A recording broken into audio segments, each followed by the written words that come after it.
Bueno,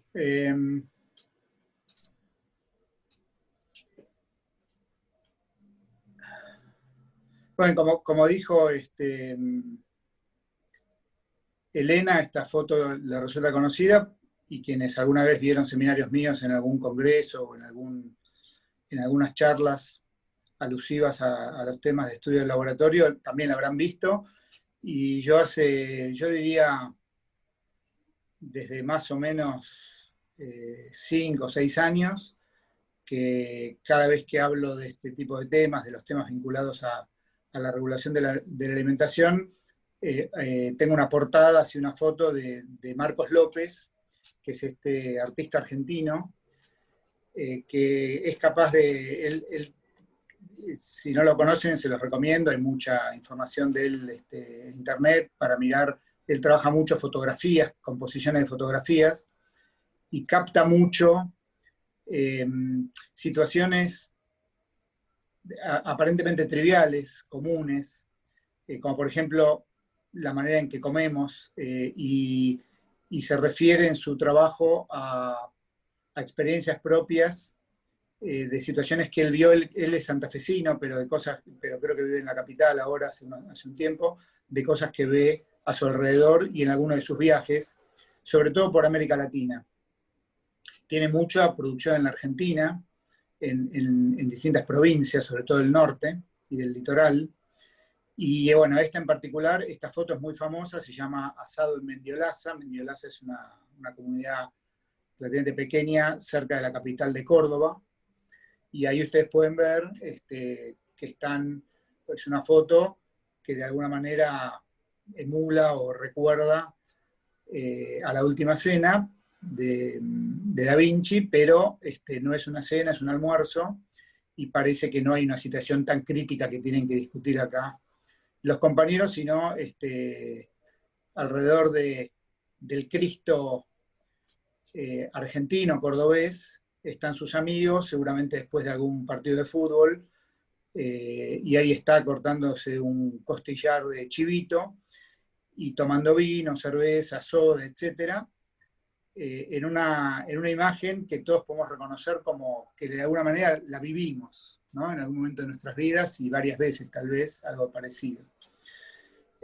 Lo que capturó otro artista a partir de y esto sí lo voy a mostrar por primera vez, es un profesor de fotografía de la UNSAM que hizo como una especie de retrabajo o de intromisión a un trabajo existente para plantear cómo sería esta situación en un clima de cuarentena, ¿no? En donde Jesucristo quedó solo ahí con su costillar y ya no está alrededor de sus compañeros, de sus afectos, y se quedó sin proyecto, ¿no? Se quedó sin poder, ¿a quién le va a servir ese costillar? Están todos de manera remota participando con él, pero no es lo mismo, ¿no? Y eso es un poco lo que nos está pasando a nosotros ahora. Este artista, profesor de fotografía de la UNSAM, se llama Manuel Fernández, y hizo esta exhibición online, reformulando distintas producciones artísticas para mostrar un poco qué es lo que nos está pasando, entre algunas de las tantas cosas que nos está pasando en estos ya largos meses, ¿no? Pero yo traigo este tipo de fotografías o de arte vinculado con la alimentación, porque de eso es lo que vamos a hablar, de cómo, de parte de los trabajos que hacemos en el laboratorio ya hace muchos años, respecto de cómo es la regulación de la ingesta, particularmente en el cerebro, ¿no? Entonces, acá hay un gráfico, un dibujo, que de alguna manera contempla la dificultad que tiene para estudiar este sistema, porque hay muchos órganos periféricos y varios centros cerebrales que computan online todo el tiempo qué está pasando con una cantidad de metabolitos, de hormonas, de situaciones de la historia reciente pasada desde el punto de vista metabólica y de demandas futuras, ambientales. Y bueno, hay muchas moléculas fundamentales, pero tal vez una de las más importantes sea la leptina, desde el punto de vista de la señalización de la periferia al cerebro, a los centros que computan la información metabólica a nivel neuronal, para después incidir sobre la toma de decisiones respecto de si un animal va a ir o no va a ir a buscar alimento, y en qué cantidad, y a veces qué tipo de alimento. Y la leptina, como ustedes recordarán de otros seminarios míos, o porque lo saben por otros motivos, es una hormona liberada fundamentalmente por los adipocitos, y la concentración en plasma de leptina está directamente, correlaciona directamente con cuán llenas están los adipocitos de triglicéridos. O sea, cuanto más cargada de energía está el tejido adiposo, mayor es la concentración de leptina en sangre, y el cerebro sensa una mayor concentración de leptina. Y bueno, esto es fundamental desde el punto de vista de la regulación energética. Entonces, un poco el paralelismo digamos, de la restricción externa, que es digamos, últimamente se está usando mucho en la Argentina para hablar cuál es el cuello de botella del crecimiento económico de la Argentina, ¿no? La necesidad de tener divisas, dólares. Bueno, uno puede pensar que, qué sé yo, que el Banco Central y sus reservas son en un punto parecido a nuestro tejido adiposo, y cuanto más soja o cualquier otro commodity se vende, más ingresan dólares. Cuantas más pickups vende Toyota al mercado brasilero, más entran dólares. Cuantos más subsidios internacionales nos ganamos los investigadores argentinos, más dólares entran a las cuentas bancarias y por lo tanto al encaje y por lo tanto al Banco Central. Y quiero aprovechar para felicitar a María Eugenia Segretín, que se ganó un premio, con lo cual la Argentina va a aumentar sus reservas, no sé si de manera significativa, pero de todas maneras, si todos nos ganamos un premio así, Argentina estaría prontamente del otro lado, así que bienvenido ese premio. Y también, bueno, aprovecho también para felicitar a Fernando, porque salió la semana pasada en el boletín oficial la aprobación de la comercialización de la papa transgénica, que es un gran logro del instituto, del grupo de Fernando en particular, un trabajo de muchísimos años y muchísimo esfuerzo y muchísima cabeza, ¿no? Y persistencia. Así que bueno, ahí tenemos dos. No sé si siempre Fernando dice que eso no se va a exportar, así que por ahí no se va a traducir en reservas externas, pero de todas maneras puede llegar a mover la economía, y según parece, o podría ser, dinero para el instituto a través de regalías. Ojalá eso pase.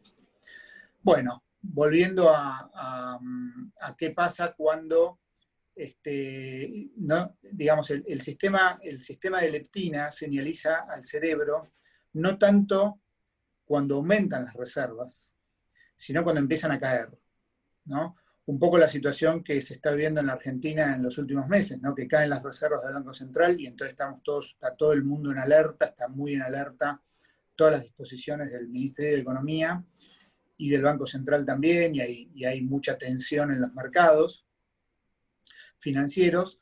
¿Por qué? Porque hay una sensación de que nos vamos a quedar sin divisas. Y eso lo mismo le pasa al cerebro cuando hay una baja muy fuerte de los depósitos energéticos en el paquete graso, y por lo tanto hay una gran disminución de los niveles de leptina. No hay problema desde el punto de vista de la regulación del sistema nervioso cuando hay un exceso de leptina. Ahí lo que pasa es que empieza a haber enfermedades muy graves, como por ejemplo la diabetes de tipo 2 y el síndrome metabólico. ¿Pero por qué? Porque este es un sistema que evolutivamente se fue adquiriendo distintos componentes para justamente adaptarse a situaciones de falta de energía, que es lo que le pasa a los animales en la naturaleza y es lo que le pasó al ser humano en toda su historia, excepto en estos últimos años, en donde, producto de el tremendo grado de productividad en la industria, sobre todo en la industria alimenticia, pero también en la producción agrícola-ganadera.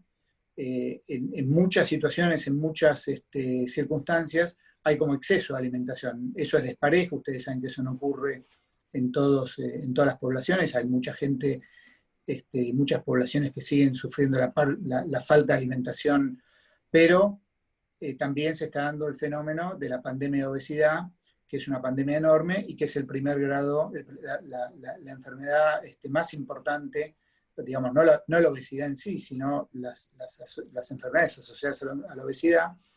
En la última encuesta de factores de riesgo, que fue la del año pasado en la Argentina, bueno, tenemos una población adulta de más del 50% con sobrepeso y obesidad, y una población infantil o infanto-juvenil de más del 30%. Entonces los chicos están entrando a la escuela en los primeros grados con un 15-20% de porcentaje de sobrepeso y terminan séptimo grado habiendo duplicado ese porcentaje. Y ese porcentaje sigue aumentando y es muy difícil hacerlo retroceder. Entonces, ¿qué es lo que pasa con la leptina cuando empieza a bajar? Bueno, empieza a censar esa baja un grupo de neuronas que están ahí remarcadas con un redondel verde y que se ve en un corte, si uno hiciera un corte coronal a esa altura, vería la foto que se ve en el cuadrado, en el rectángulo de la izquierda arriba, que son neuronas justamente que expresan el gen de propiomelanocortina, POMC, que son las neuronas que nosotros estudiamos y el gen que nosotros estudiamos. Ahora, ese gen o esas neuronas coexisten en proximidad con otras neuronas que son las neuronas que expresan otro gen que codifica para otro neuropéptido, que es AGRP, que es el Agouti Related Peptide, y ahí están como un poco diferenciadas en neuronas de color verde y neuronas de color rojo. Son neuronas que, además de estar próximas unas con las otras y tienen una regulación en donde unas inhiben a las otras, proyectan hacia los mismos núcleos de salida, hacia lo que se llaman las neuronas de segundo orden. Entonces estas neuronas sensan la cantidad de leptina, las fluctuaciones de leptina, y ¿qué es lo que van a hacer? Bueno, lo que van a hacer es modificar las conductas alimentarias digamos, básicamente promover la toma de alimento cuando son las neuronas de GRP las que están con mayor nivel de actividad, o mantener un tono saciatorio que lo da una liberación constante a lo largo de todo el día de las melanocortinas codificadas por el gen de POMC. Entonces, si ustedes se ponen a pensar, incluso aquellas personas que comen mucho, la mayor parte del tiempo del día no comen y ni siquiera están a punto de comer. O sea, nosotros estamos en saciedad tónica e interrumpimos ese momento durante lo que llamamos las comidas, ¿no? En los momentos en donde realmente ingerimos alimento. Y acá se da una relación fisiológica muy interesante que es sobre, justamente en el núcleo paraventricular, la expresión de receptores de melanocortina, particularmente el receptor 4 de melanocortina, es el MC4R, que es un receptor de 7 dominios de transmembrana, un receptor acoplado a proteína G, que cuando es estimulado por melanocortina se activa. Es un receptor que está acoplado a un alfa S, aumenta los niveles de ANP cíclico intracelular, pero también otros, la vía de ERK. Hay varias vías dependiendo de qué zona de la neurona se esté investigando. Pero lo lindo es que es un sistema muy único, muy raro, pero muy simple en un punto, en donde la GRP es un péptido que bloquea, inhibe a las melanocortinas. Entonces estas neuronas pueden liberar un agonista o liberar un antagonista, de tal manera que se produce una activación o una atenuación de la activación de esos receptores que median saciedad. Cuando están activados medianza ciega. Y el gen de POMC, como ustedes recuerdan, que nosotros lo estudiamos mucho a nivel de la regulación transcripcional, es este gen que codifica por una preprohormona que tiene, por parte de cortes por endopeptidasas, tiene la posibilidad de dar distintas, vamos a usar tiene la posibilidad de dar, perdón, acá, esto. Ahí está la gamma MSH, la alfa MSH y la beta MSH. Las 3 MSH son capaces de estimular los receptores de MS4. Y este gen se expresa especialmente en dos tipos celulares diferentes, las neuronas del núcleo arcuato del hipotálamo, que están acá marcadas en azul, en esta región, y en células endocrinas, que van a producir sobre todo ACTH, que es una hormona periférica, que es una hormona involucrada en la respuesta al estrés. Y nuestro laboratorio empezó con esto, o sea, mi laboratorio empezó con esto desde la tesis doctoral de Huang Yang. Esto voy a dar un poco una introducción, por ahí un poco larga, de lo que voy a contar después, que son trabajos de este año. Pero el primer hallazgo de nuestro laboratorio fue identificar que la regulación transcripcional de POMC en el cerebro era diferente que la que se usaba en la hipófisis, que son módulos independientes uno del otro, que el de la hipófisis es un módulo proximal al sitio de inicio de la transcripción, mientras que el módulo neuronal es un módulo distal, que está más alejado. Y bueno, ese fue el primer trabajo que publicamos con Huang Yang en el 98, y en ese mismo momento nos pusimos a trabajar cuando ya en el 95 se publicó el uso de una GFP modificada, la famosa eGFP, para usar de marcador de selección. Con Marcelo Sardán hicimos este ratón, que ustedes ya lo vieron varias veces en mis charlas. ¿Dónde está esto?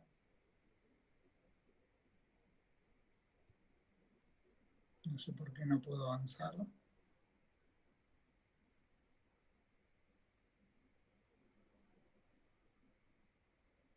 Ahí está. Que es este ratón que para nosotros fue un gran hallazgo, nos permitió hacer un montón de trabajos, pero fue una gran satisfacción que continúa haciéndolo, porque no solamente permitió hacer registros electrofisiológicos en neuronas identificadas de POMC y demostrar que la leptina activa neuronas de POMC del cerebro, y esta publicación que tiene al día de hoy, para mí sigue siendo un asombro, porque tiene más de 2.200 citas y se sigue citando prácticamente todos los años, más o menos 100 veces. El año que viene va a cumplir 20 años este paper, y es uno de los modelos de ratones transgénicos que hicimos nosotros en el laboratorio, y que más se ha usado en neurobiología. En particular, en todo este circuito de regulación de la ingesta cerebral, es sin duda el modelo animal más utilizado, y se sigue usando muchísimo. Siguen apareciendo papers que usan este modelo para usar, y nosotros en el laboratorio lo seguimos usando. Lo que nos dimos cuenta con Flavio, cuando ya Flavio se incorporó al laboratorio y aparecieron ya los genomas humano, el genoma humano, es que había dentro de esta región de -13 a -9, que había identificado Huang Yang, dos regiones altamente conservadas, ¿no? Y entonces con Flavio dijimos, acá tiene que haber función, porque el hecho de que hayan regiones intergénicas, dos regiones muy conservadas, daba la posibilidad de que hubiera ahí los enhancers que estaban explicando que esos transgenes se expresaran con tanta precisión y selectividad en esas neuronas, ¿no? Entonces, bueno, Flavio ahí hizo un trabajo, la verdad, tremendamente laborioso y constante en el laboratorio, y permitió hacer todas estas construcciones. Hubo mucho subclonado, hubo muchos ratones transgénicos analizados, que nos permitieron llegar a la conclusión de que digamos, tanto el enhancer que llamamos NP1 como NP2 podían por sí solos dirigir la expresión de GFP al núcleo arcuato del hipotálamo. Por supuesto que siempre tenemos como control positivo la expresión en la hipófisis, porque todas estas construcciones tienen el promotor proximal que funciona en la hipófisis y nos permite chequear eso. Y además demostramos que se podía esto trasladar a sistemas heterólogos y que solamente se perdía la expresión de POMC en el arcuato en ausencia de ambos enhancers.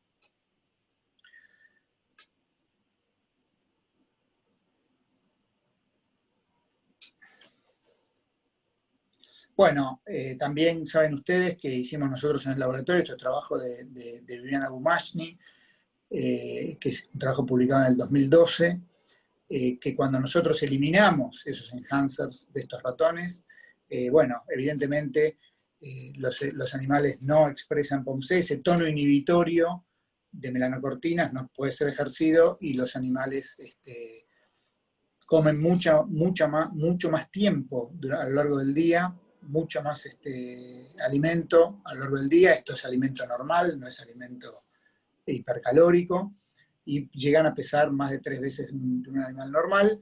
Y también Viviana mostró de manera, como se diría, muy elegante, con un switch genético, que uno podría reestablecer la expresión de POMC en el cerebro y poder recuperar en gran parte una ingesta normal, aunque nunca termina de ser del todo normal.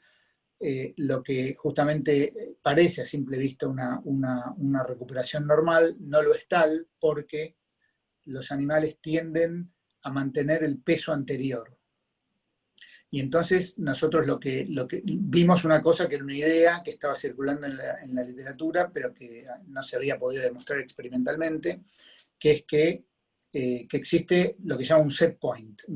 Porque hay una pregunta que parece una pregunta muy, muy elemental, pero no por eso no es tan importante, que es ¿cuánta comida come un animal por día? ¿Cuánto come cada uno de nosotros por día? No es algo que uno se lo preconfigure, pero hay algo que se está manteniendo. Fíjense ustedes en una curva de peso normal, cómo se mantiene el peso corporal de un animal, ¿no?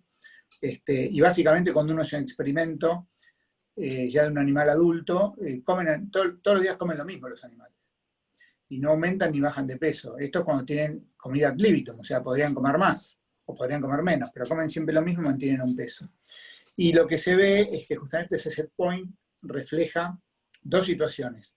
Una memoria de cuál es el peso corporal a defender, y por otro, o sea, una mirada hacia atrás, especialmente hacia el último día, o sea, cómo viene ese peso corporal, y por otro lado, cuáles son las demandas a futuro, o sea, cierta regulación alostática, o sea, hay una regulación homeostática y alostática simultánea que coexisten para preparar al animal para demandas futuras, en función de cierta apreciación ambiental, de cuáles son las situaciones que están ocurriendo en el ambiente.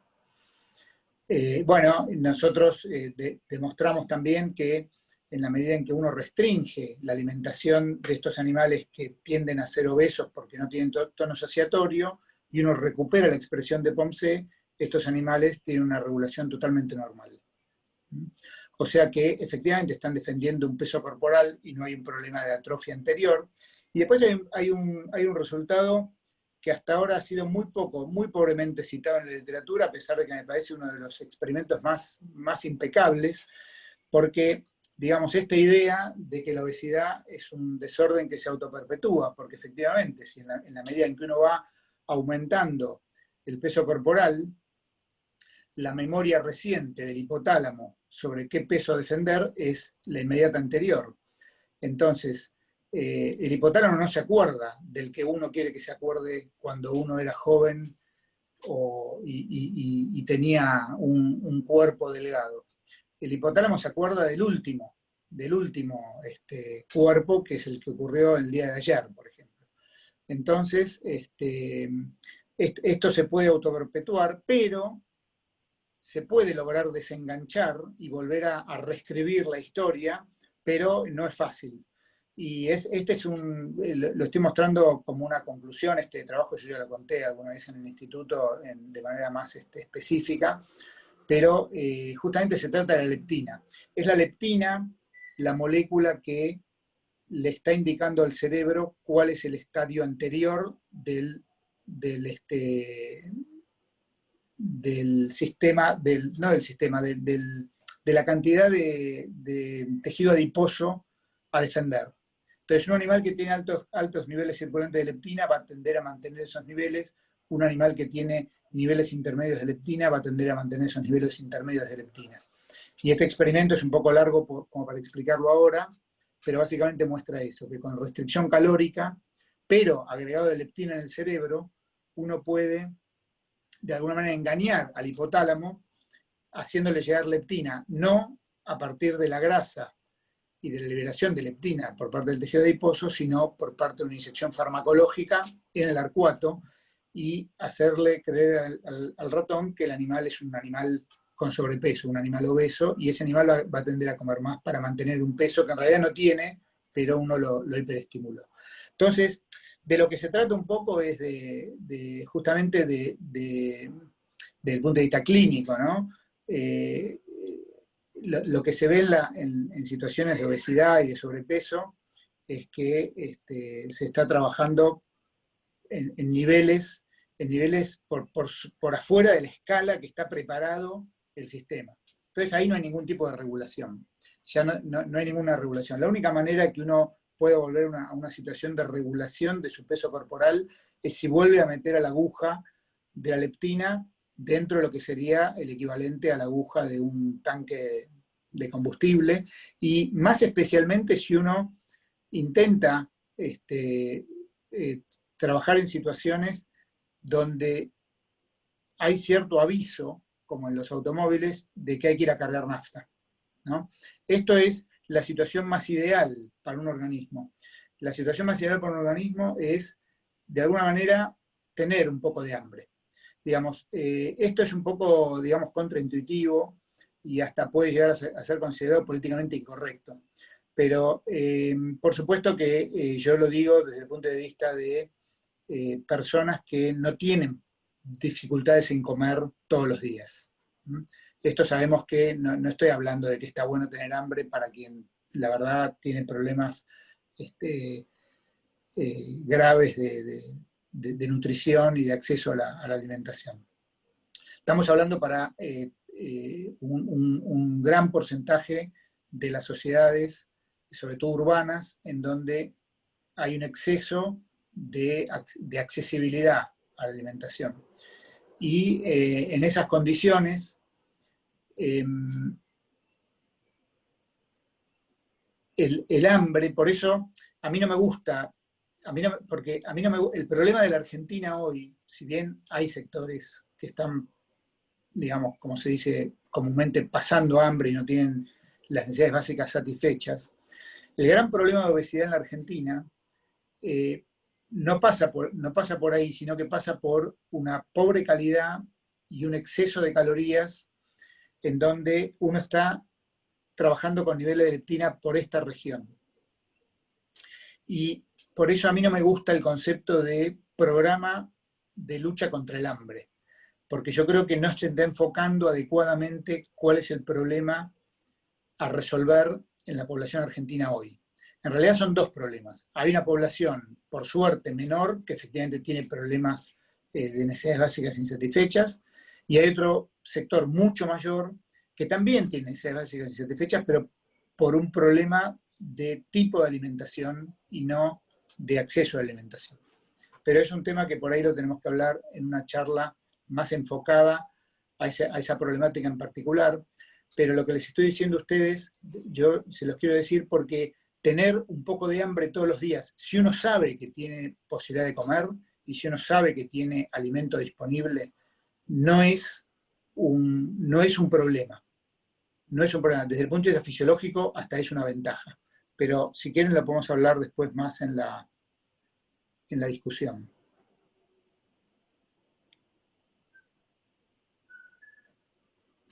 Bueno, después otra cosa que demostramos, más este trabajo ya también el año que viene va a tener 10 años, un trabajo de PNAS, en donde demostramos que NP1 y NP2 tuvieron un origen evolutivo distinto y que básicamente hacen lo mismo.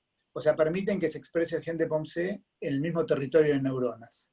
Y como el origen genético y temporal es totalmente diferente, bueno, demostramos que hubo una evolución convergente en la regulación de la expresión de POMC.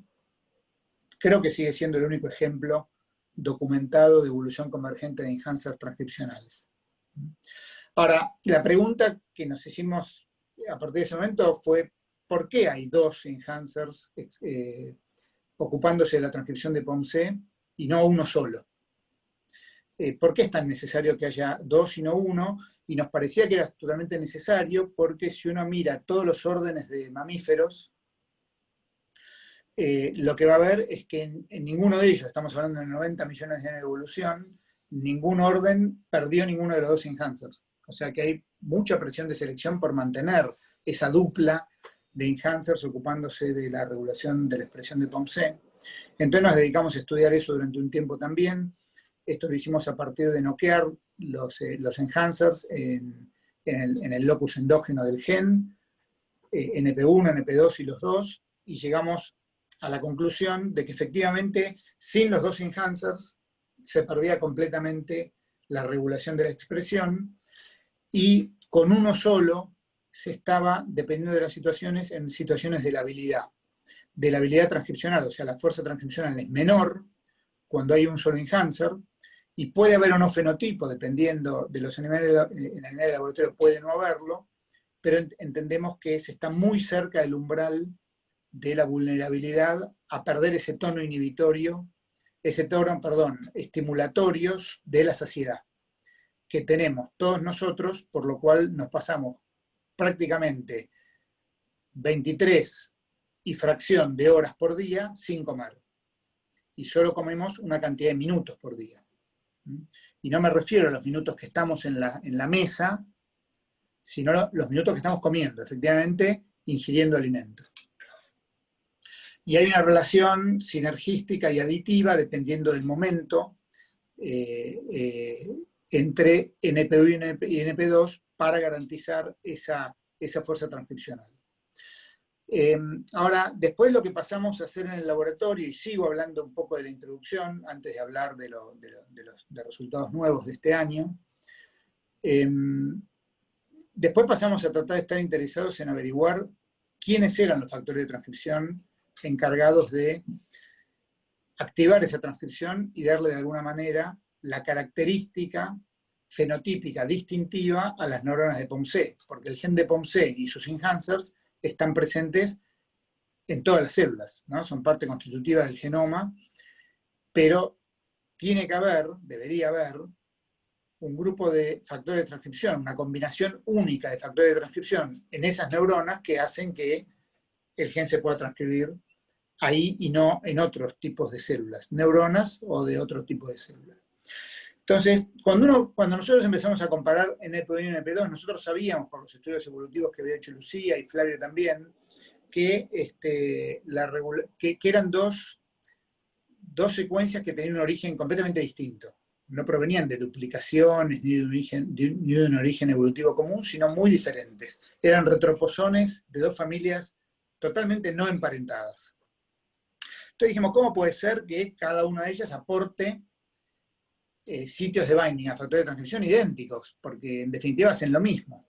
Entonces ahí, cuando Lucía y Flavio miraban los programas y me decían, no hay nada, Marcelo, no hay nada, yo decía, no puede ser que no hay nada, y entonces me puse yo con toda mi torpeza de informática, pero que en este caso fue buena, porque me puse a mirarlo a ojo, como lo mira un tipo de mi edad, que no estudió bioinformática, y entonces empecé con mucha paciencia a comparar regiones por regiones. Esto los programas bioinformáticos no lo vieron, se lo pasaron por alto porque estamos hablando de pocas bases, y entonces me di cuenta que había algunas regiones que sí estaban, que son esas cajas rojas, y esas cajas rojas están presentes tanto en NP1 como en NP2, en un arreglo bastante similar, y tienen la particularidad de ser dominios de binding de factor de transcripción que tienen homeodominios, ¿no?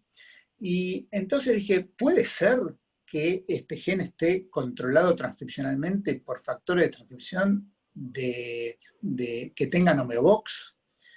Y entonces, bueno, vamos a hacer el experimento. Y esto también lo hizo Sofía Nassif con Flavio, y se hicieron todos los mutantes, hicimos ratones transgénicos y vimos que efectivamente cuando nosotros mutamos las bases que dan, digamos, que dan el famoso TAT o ATTA, que es el típico core de un dominio de DNA de binding de estos factores, y los cambiamos, se perdía completamente la expresión, ¿no? Tanto en NP1 como en NP2.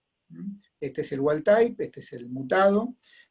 Mutábamos solamente los sitios, entonces sabíamos que esos factores eran importantes, que esos dominios, que esos sitios de binding eran importantes, pero no teníamos la menor idea de cuáles eran los factores de transcripción que estaban ahí, que estaban pegándose en esa región.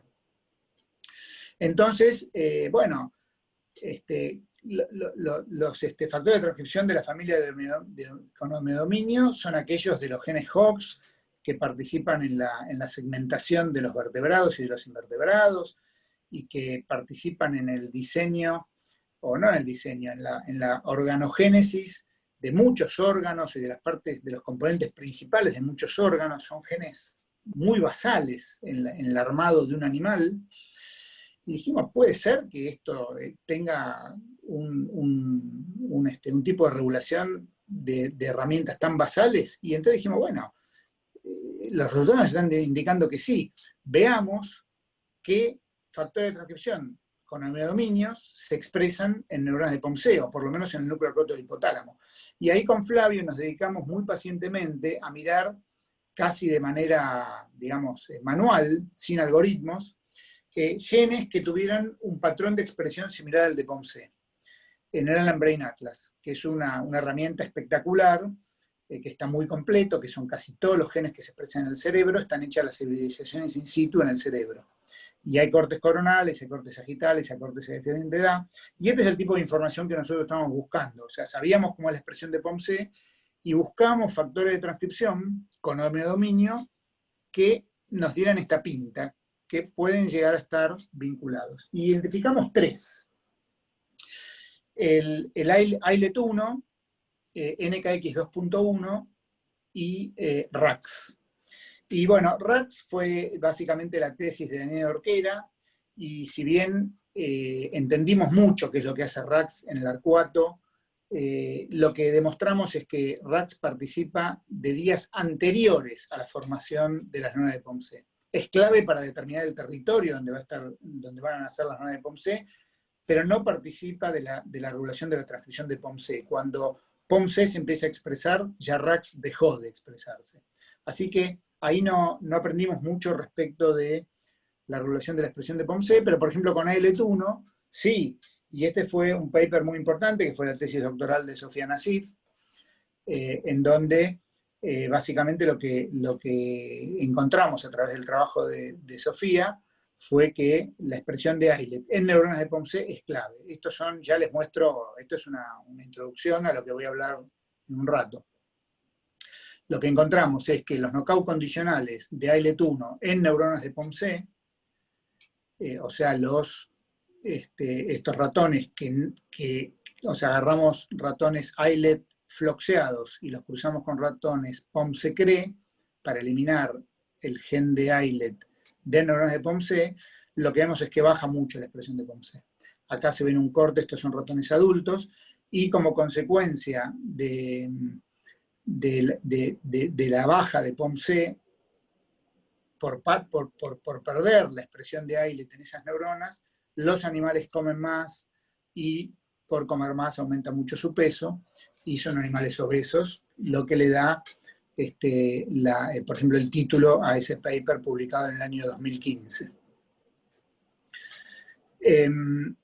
Bueno, nada, esto es más de lo mismo, pero ya con fotografías, y fíjense ustedes cómo crece el peso del paquete graso, es muy impresionante, más que se triplica la grasa corporal cuando no está ILET1 en las neuronas de POMC. Claro, porque baja la expresión de POMC, y baja mucho la expresión de POMC. Otra cosa que también yo había identificado al marcar esas cajitas, es que había algunas de esas cajitas, las que están pintadas de color azul, son más prototípicas de pegado de factores de la familia NKX. Y el factor de transcripción que se expresa en el núcleo, en toda la parte medio basal durante el desarrollo temprano de esa región, es NKX 2.1. La familia de NKX tiene muchos miembros y se llaman así con números, con punto, y esta es la 2.1. Y fíjense ustedes lo conservadas que están esas regiones. La parte azul es la parte bien de NKX, pero toda la región vecina está muy conservada en todos los mamíferos, tanto de NP1 como de NP2. Entonces ahí dijimos, bueno, vamos a demostrar, vamos a ver si efectivamente NKX 2.1 participa de la expresión de este gen, y eso derivó en un trabajo que publicamos el año pasado, que fue un trabajo, digamos, donde los primeros autores son Daniela Orquera y Belén Tabela, en donde también participó Flavio, también participó Sofía, en donde básicamente ahí lo que demostramos de vuelta es que los sitios de NKX, de NP2, son claves. Cuando uno muta los sitios de NP2, se pierde la expresión de GFP en ratones transgénicos. Y también lo que demostramos, y este fue el primer ratón que hicimos en mi laboratorio con CRISPR, en donde introdujimos una mutación, una pequeña deleción del sitio de binding de NKX, en este caso en NP1, en un ratón que no tiene NP2, en un ratón que no tiene NP2, es un mutante de NP2 natural, esto es el locus endógeno. Al eliminar NP1, el sitio de binding, también fíjense ustedes que se pierde la expresión de POMC.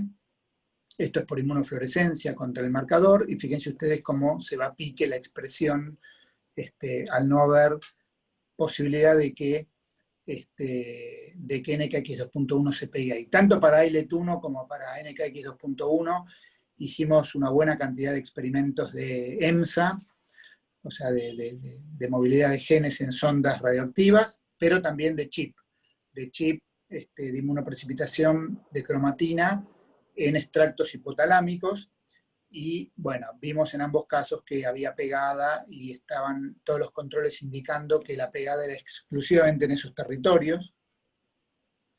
Y cuando hacíamos el knockout condicional en neuronas de POMC, de vuelta, vemos que baja la expresión cuando no está NKX 2.1, baja la expresión de POMC, los animales comen más y aumentan su peso corporal.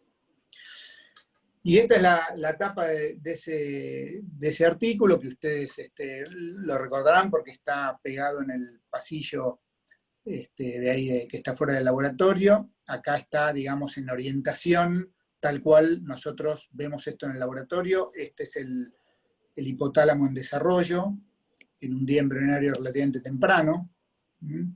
Acá nacen las neuronas de POMC, que en este caso es un ratón POMC-GFP, son las neuronas verdes. En azul está NKX 2.1, que es toda esta región, con un anticuerpo, y en rojo está ILET1. Entonces, esta foto, además de ser bonita, desde el punto de vista de la información, es muy importante para nosotros, es importantísima. ¿Por qué? Porque lo que nos está diciendo es que las neuronas de POMC nacen y viven adentro de un territorio donde hay neuronas, donde se expresa ILET y donde se expresa NKX 2.1, pero ambos territorios son mucho más grandes que los territorios de POMC. Entonces, algo más tiene que ser importante para restringir la expresión de POMC a estas neuronas. No alcanza, porque todas estas neuronas que están acá también coexpresan ILET1 y NKX 2.1. Entonces, algún otro factor, por lo menos 3 debería haber, Y ahí nos pusimos a trabajar. Bueno, tendría que haber algún factor más, tenemos que identificarlo. ¿Cuál podría ser? Ya no teníamos otros candidatos de aquel screen inicial que habíamos hecho con Flavio de buscando en el Allen Brain Atlas. Y tal vez no era ya a esta altura un factor de transcripción de tipo de homedominio. Por ahí era de otra familia. Entonces, dijimos, bueno, ¿cómo vamos a hacer para seguir avanzando y definir lo que nosotros queremos definir, que qué es lo que hace que una neurona sea una neurona de melanocortinas? ¿Qué es lo que le da la identidad a esas neuronas? ¿Por qué esta neurona es de melanocortinas y esta de al lado no? ¿Qué es lo que tiene y qué es lo que le falta a la de al lado? Entonces, bueno, un poco es una película, porque ahora lo que les voy a mostrar es de una película, es una pregunta que tiene su costado filosófico, ¿no? Y que cuando yo me la hice, me hizo recordar esta pregunta de Big Lebowski al joven Lebowski, a The Dude, ¿no? Para quienes somos medio o hemos sido fanáticos de esta película, recordamos muchas de sus frases.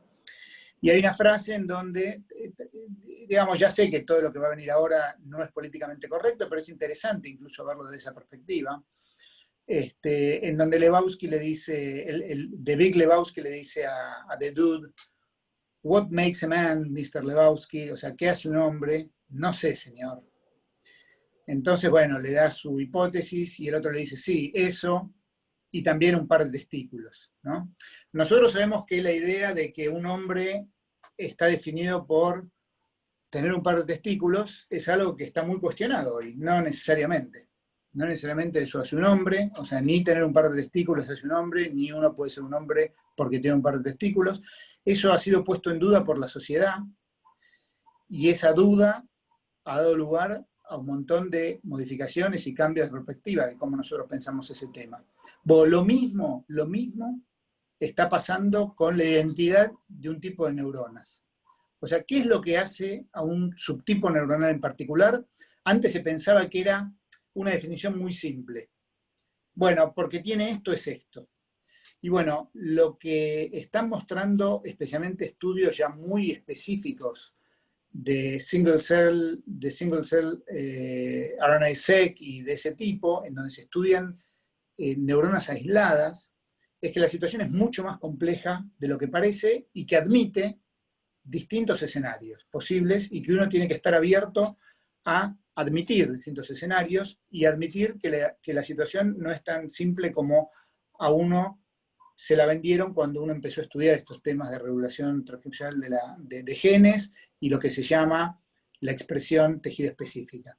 Y estamos hablando obviamente de un territorio propio de lo que es la epigenética, ¿no? Cómo los genes pueden ser modificados y en función de esa modificación epigenética puede cambiar la expresión de esa genética en un tipo celular, incluso en una misma neurona, puede ser modificada.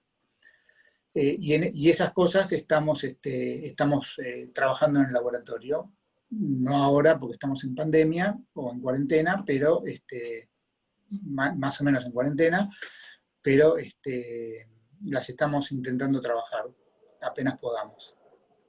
Lo que les voy a contar ahora entonces son 2 trabajos publicados este año, pero voy a ser breve porque la introducción fue larga, pero creo que prefería hacer una introducción larga para que ahora los experimentos que les muestre ahora, los voy a pasar, voy a hacer como un resumen de estos papers. El primero de ellos salió, los dos son de la misma revista, de Molecular Metabolism. Este trabajo salió publicado en abril y la primera autora es Clara Ael y también están Daniela Rojo y Daniela Orquera, y bueno, y el infaltable Malcolm, que siempre está en todos los papers, con quien tenemos hace muchos años un subsidio internacional en colaboración, bueno, internacional para mí, para él es nacional. Bueno, y les voy a dar el spoiler de entrada, que es el título del paper. El título del paper es que dice que el regulador transcripcional PRDM12 es crítico para la expresión de POMC en el hipotálamo de ratón y controla la ingesta alimentaria, la adiposidad y el peso corporal. Entonces, en función de las cosas que ya estuvimos viendo con Eilert y con NKX 2.1, ustedes ya se pueden empezar a pensar, bueno, PRM12 es el tercero, hay que ver si de 3 o de varios más. Pero ¿cómo llegamos a PRM12? ¿Y qué es PRM12? PRM12, si ustedes me decían a mí qué es PRM12 hace 4 años, yo no tenía la menor idea. Y si me decían que era PRM12 hace 3, tenía un poquito más de idea, pero nunca le hubiera puesto muchas fichas. Bueno, ¿cuál fue la primera vez que yo vi PRM12 en un listado de genes? Fue en este trabajo de Scott Sternson, de Janilia Farm, del Howard Hughes Medical Institute, ahí en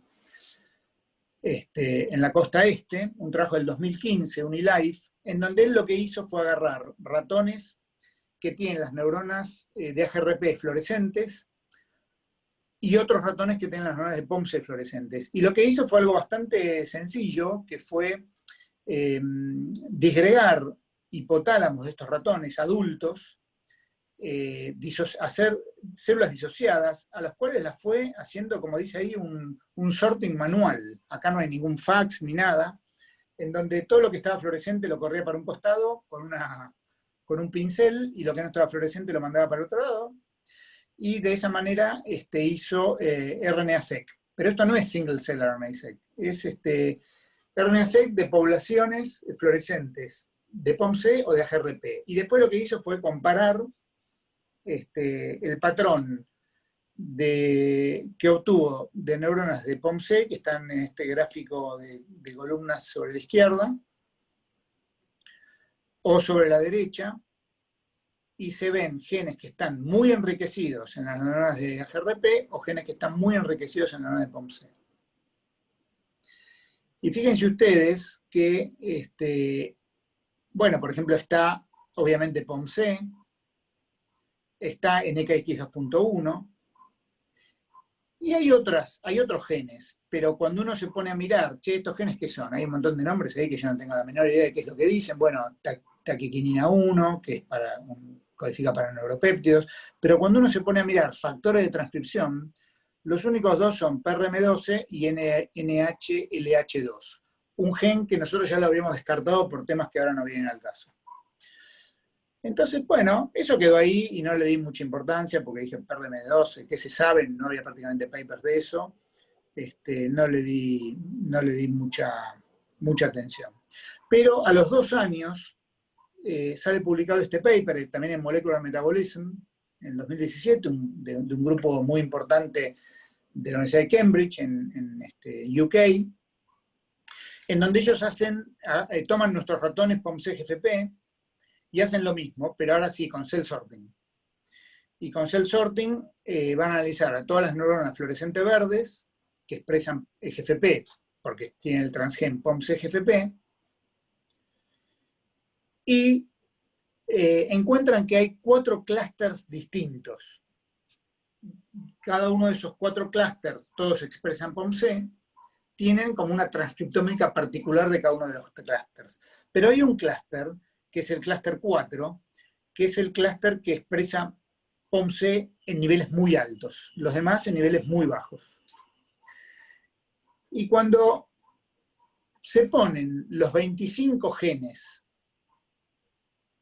más diferenciales de ese clúster 4, en orden de importancia de diferencialidad, es estos genes que están a la derecha, en donde aparece segundo PRM12.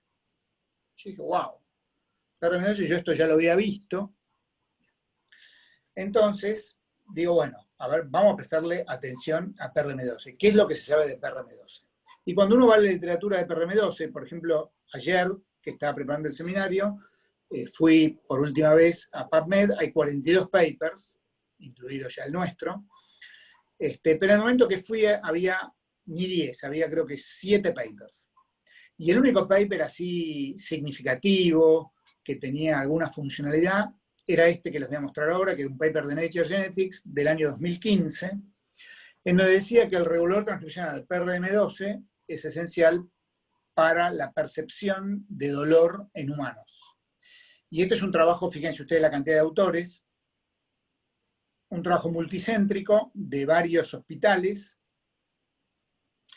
que tenían la historia clínica de familias que llegaban al hospital, especialmente en general niños, con grandes heridas, y donde los padres reportaban que los chicos están permanentemente lastimados, incluso algunos que les faltaban parte de los dedos, heridas muy graves, y lo que los padres referían era que los chicos no tenían dolor, y que entonces, justamente al no tener ese sistema de aviso que te está diciendo, che, este tejido está dañado, no necesitamos por acá, protejámonos, ellos siguen adelante dañando sus tejidos. Y cuando a partir de congresos científicos de la especialidad vieron que había varias familias que tenían un fenotipo muy parecido, decidieron hacer un estudio multicéntrico de exomas, de secuenciación de exomas, y lograron identificar, por un estudio de GWAS, un gen, y pudieron identificar todas estas mutaciones en este gen que codifica para esta proteína que se llama PRDM12, que es un factor de transcripción que tiene 3 dominios de zinc finger y tiene este dominio PR, que es prolin rich. Es un PRDM12, es un prolin rich domain, y hay varias proteínas que pertenecen a la misma familia y que tienen números que van desde el 1 hasta creo que el 15. Y está, bueno, esta que es PRM12. Y en ese paper hacen una hibridización in situ en ratones y también en pollos y en embriones, y ven que se expresa fuertemente en neuronas de la raíz dorsal de la médula espinal. Como ustedes pueden ver acá, que justamente donde están los cuerpos neuronales de las neuronas sensoriales que van a inervar los distintos tejidos periféricos, digamos la piel y otros órganos, y que nos dan a nosotros después como referencia sináptica a los centros de dolor del cerebro la sensación de dolor y que algo duele. Ahora, fíjense ustedes que todas estas mutaciones son mutaciones no sinónimas, pero no son nulas. O sea, es un cambio de un aminoácido que produce que esas proteínas tengan un cambio de conformación y bueno, y no funcionen del todo bien. Claro, y entonces ahí dijimos, bueno, vamos a Adam Brain Atlas, que es lo que siempre hacemos, ir a Adam Brain Atlas y ver qué pasa con este gen, porque ellos no hablaban nada del cerebro, no decían qué pasaba con el cerebro. Entonces, claro, cuando nosotros vamos al Adam Brain Atlas, que está PRM12, y fíjense ustedes, está perfectamente bien en una hibridización in situ, en esta zona que está reportada en el paper de Nature Genetics, pero también aparece en otras regiones del cerebro, aparece en una región de la corteza cerebral y aparece en el hipotálamo medio basal en desarrollo. Estos son cortes sagitales de E13,5 y fíjense, acá está POMC, esta es la hipófisis, estos puntitos negros son de la hipófisis, este es el hipotálamo y es la misma región, Pero bueno, no sabíamos si eran las mismas células, aunque en realidad medio que lo sabíamos, porque tanto Sternson como el grupo de Cambridge habían mostrado que en las neuronas de POMC se expresaba el PRM12, ¿no? En estudios de RNA-seq. Pero nadie lo había mostrado con un estudio de coexpresión con un anticuerpo. Estos son fotos sacadas en INGEVI de experimentos hechos por Clara Ael, en embriones de 10,5, que es cuando nacen las neuronas de POMC, en ratones POMC-GFP, con un anticuerpo contra PRM12, y hay un buen nivel de coexpresión. Entonces ahí dijimos, bueno, vamos a hacer los experimentos que hacemos en general en el laboratorio. Eliminemos a PRM12 de la neuronal de POMC y veamos qué pasa. Entonces, bueno, estábamos a punto de hacer un ratón porque no había ratones en la literatura. Había, les digo, 7 papers. Y los papers fundamentales eran en humanos y los otros en células en cultivo mínimo, no se sabía prácticamente nada, y no había ningún modelo animal hecho, ningún ratón.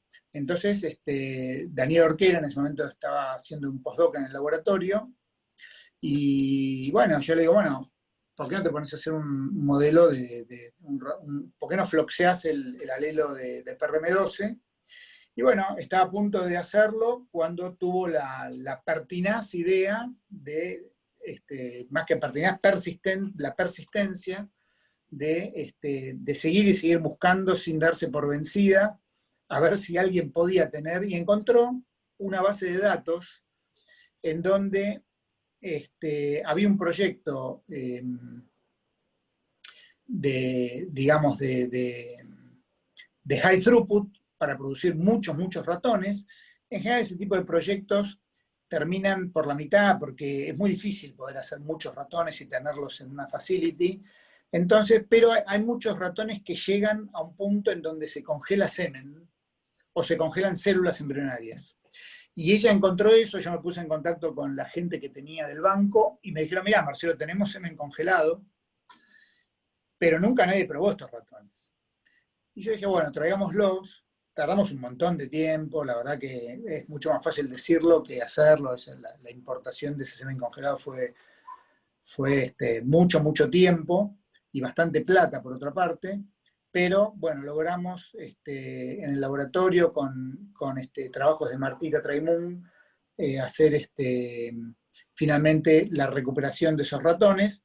Y lo lindo de este proyecto High Throughput, es que ellos tenían un targeting vector polifuncional que permitía hacer recombinantes homólogos en ESLs, ¿no?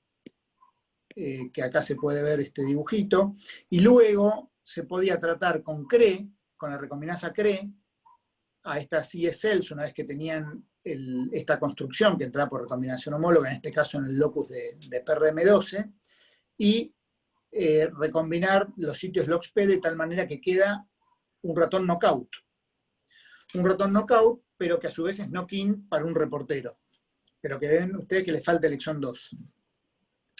O usar una flipasa y entonces tener un ratón floxeado, en donde está el exón 2, que es un exón fundamental, flanqueado por los sitios LOXP. ¿Okay? Entonces nosotros teníamos los dos ratones y eso fue lo que estudió Clara. Y bueno, Clara venía con resultados muy interesantes, muy contundentes. Estos ratones no nacen, se mueren más o menos en el tercer trimestre de la preñez, o sea que es incompatible la vida sin PRM12.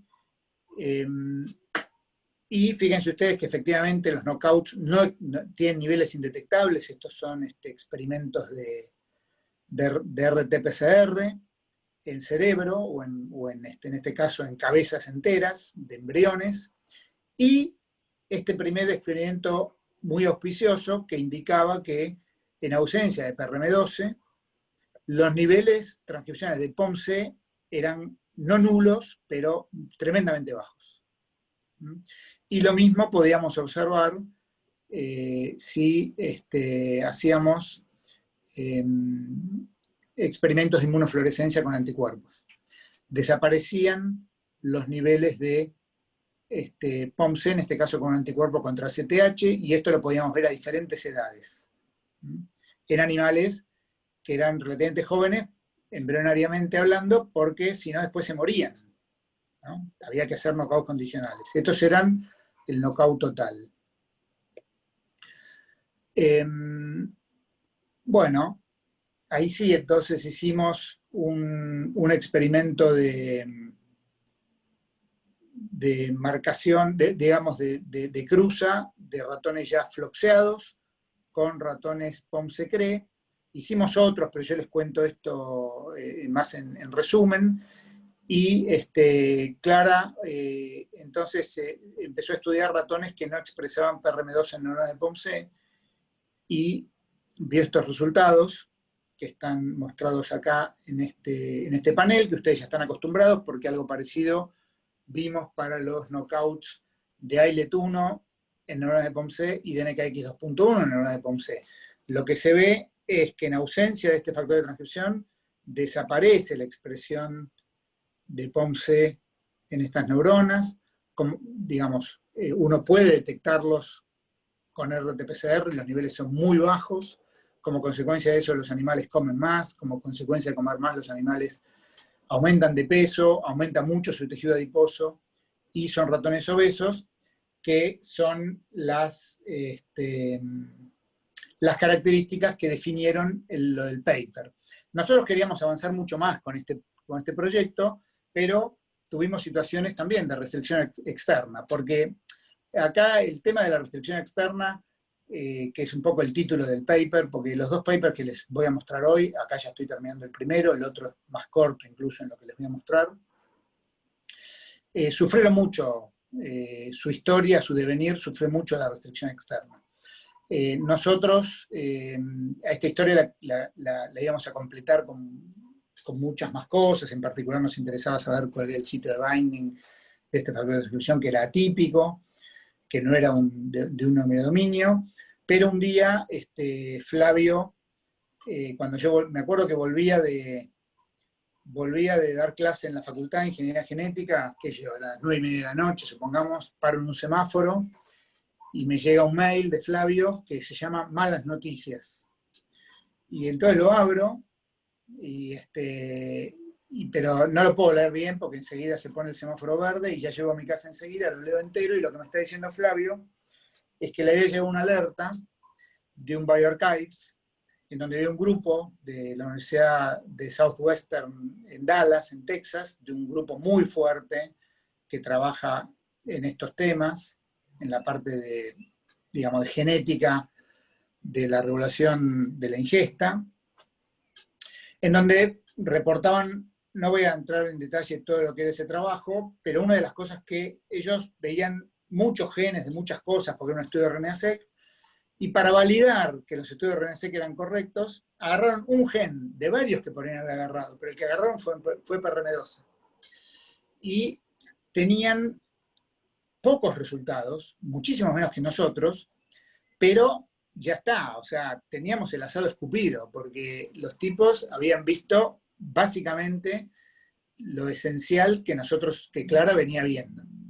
Entonces yo le mando un WhatsApp a Clara, ya eran como las 10, un poco más, 10:30 de la noche, y le digo, Clara, mirá, no sé, es un poco tarde, pero por ahí, si querés, hablamos. Te tengo que decir algo importante. Y ella me dice, bueno, ok. Y entonces yo voy a comer algo, y cuando termino de comer algo, la llamo, tipo 11 de la noche, y le cuento la historia. Tal cual, decirle, mira, claro, tenemos dos posibilidades. O estos tipos publican este paper y nosotros la vemos pasar, o apuramos el trabajo y lo mandamos a publicarlo antes que podamos.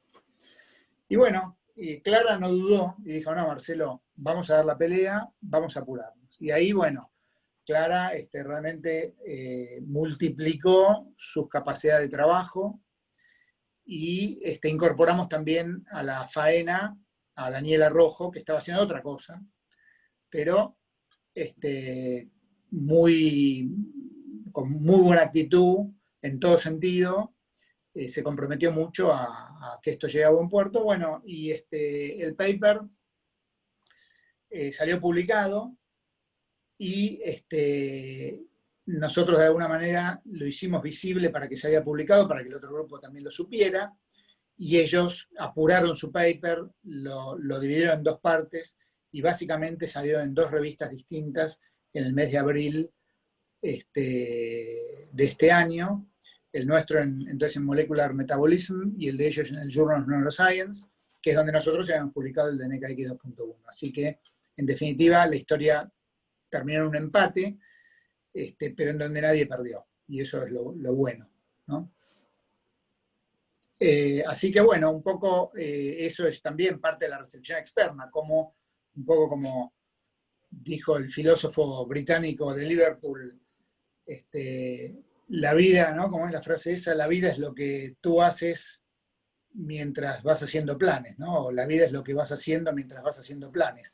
Como que en definitiva uno está lleno de planes en la vida, pero lo que termina pasando con la vida de cada uno es lo que termina pasando, y es producto de la restricción externa, ¿no? Y digámoslo, que esta pandemia, ¿quién iba a pensar que nos iba a afectar tanto todos los planes de este año a todos nosotros? Y vamos a ver qué pasa en los próximos meses también, ¿no? Así que bueno, incorporamos a PRM2 y al grupo de factores. Todavía sabemos que falta, porque PRM2 no cierra la historia, el territorio de expresión de PRM2 se pasa por otro lado. El año pasado sale este paper en Cell Reports, en realidad salen 2 papers en Cell Reports, de 2 grupos. En uno de ellos, fíjense, la tercera autora acá es Paula Fontanet, que es una argentina que está haciendo un postdoc en Suecia. Son dos grupos multicéntricos europeos que publican 2 papers en Cell Reports, back to back, mostrando que PRM12 es un factor de expresión clave para la identidad del linaje nociceptivo en neuronas de la raíz dorsal del asta anterior de la médula espinal. Esas neuronas que van a transmitir la información sensorial del dolor se terminan diferenciando o necesitan para su diferenciación terminal la presencia de PRM12.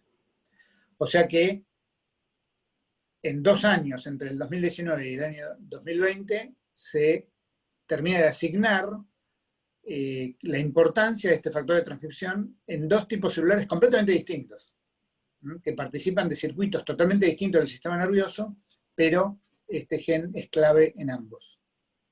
¿Okay?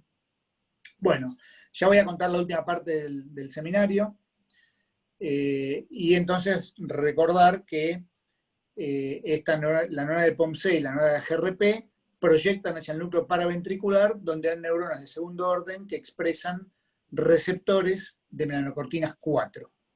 ¿Okay? Y entonces el paper que les voy a mostrar es un paper que, como pronostica este futurístico slide, un paper que va a salir en el número de diciembre, también de Molecular Metabolism, que es un paper que tiene a Daniela Rojo de primera autora, que hicimos algunos experimentos en colaboración con el grupo de Jessica Raingo del INVICE, y que también es un paper que lo tuvimos o decidimos mandarlo a publicar anticipadamente, porque queríamos hacer muchos más experimentos, porque acá en este caso, producto de la pandemia y de la cuarentena, dijimos, bueno, Daniela se va a ir. De hecho, ahora está en Stanford, ella ya hace unos 2 o 3 meses está en Stanford haciendo su postdoc.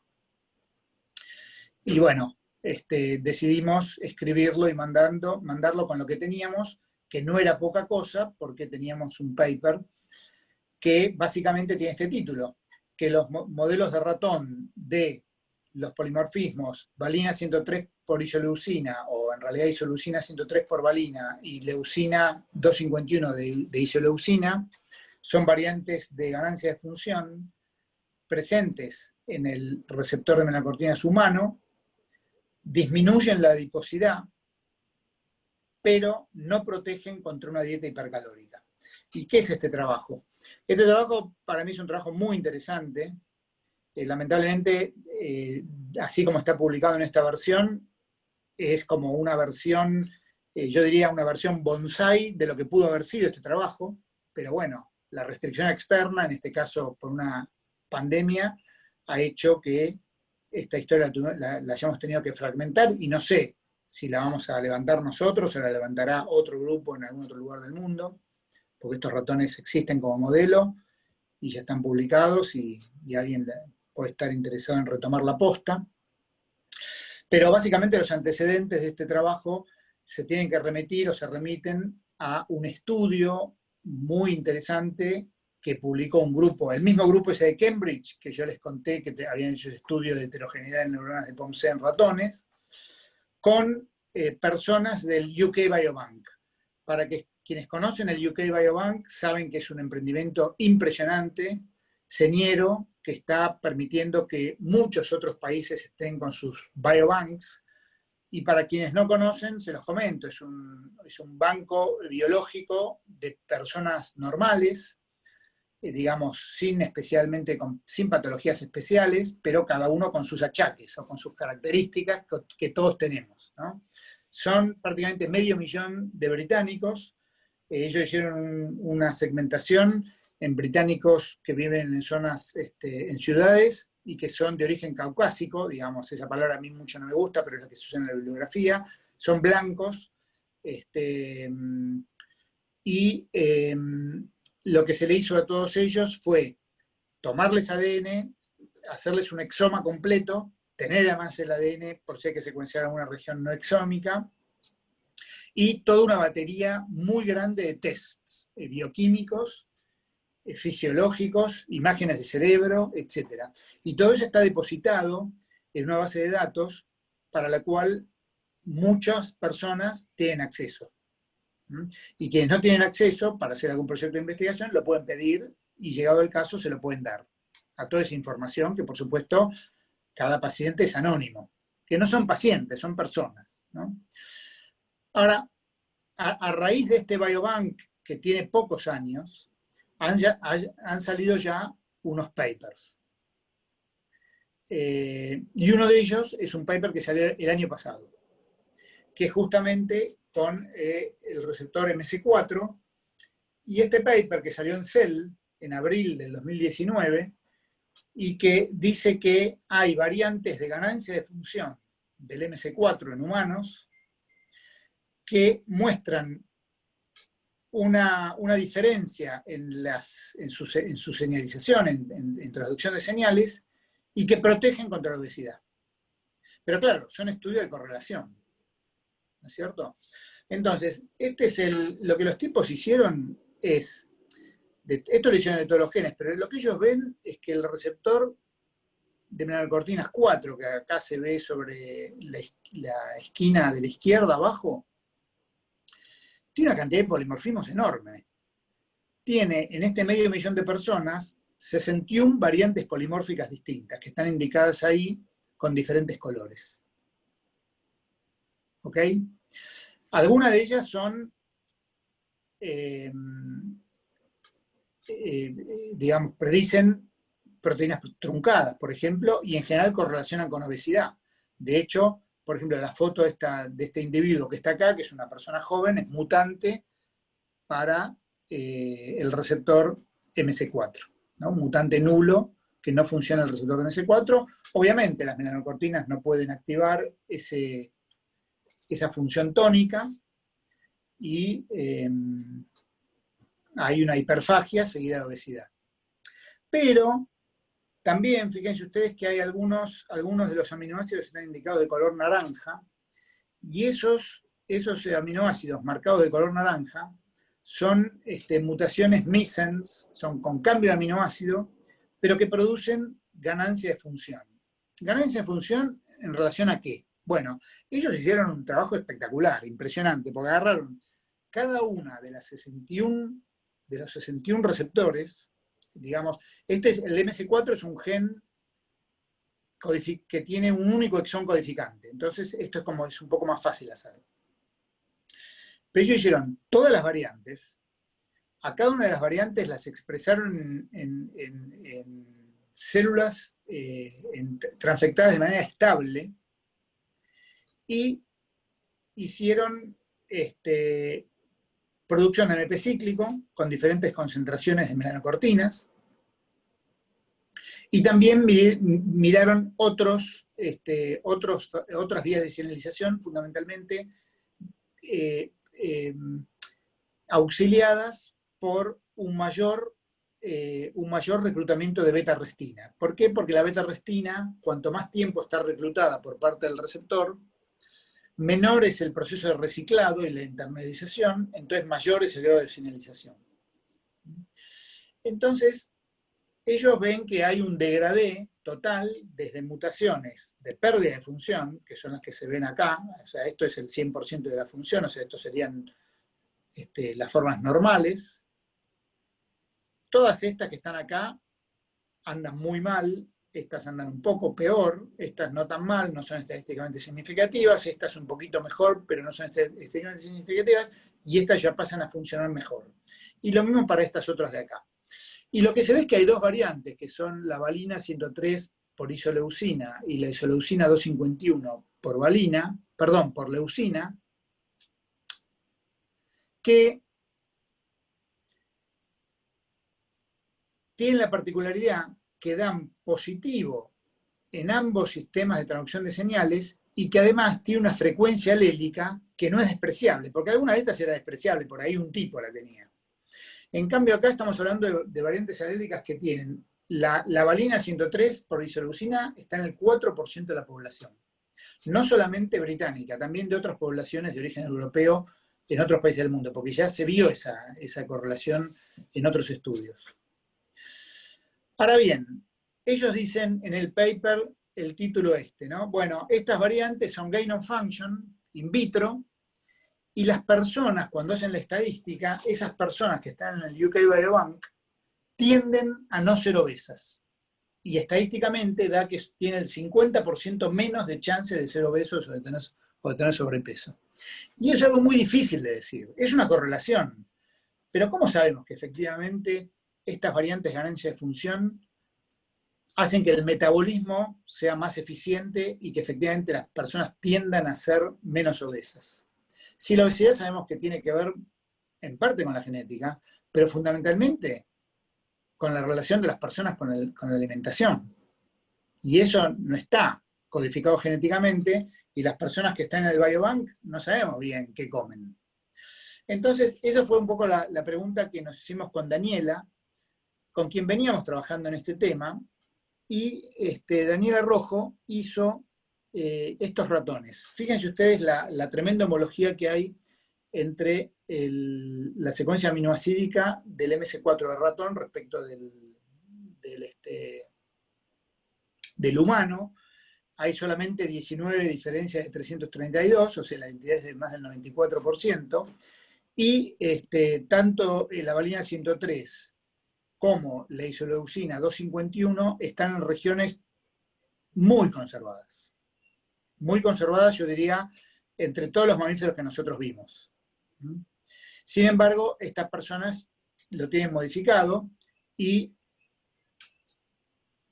en los clones humanos tienen ganancia de función in vitro. Entonces, bueno, decidimos hacer los ratones genéticamente modificados. Lo que hicimos fue hacer recombinación homóloga en donde cortamos con CRISPR cercana a la región donde vamos a introducir el cambio, coinyectar un oligonucleótido de ADN simple cadena en donde hay un nucleótido que está cambiado, que es la mutación puntual, con el objetivo de que haya recombinación homóloga. Entonces, bien, a ver, perdón, voy a mostrar esta primera.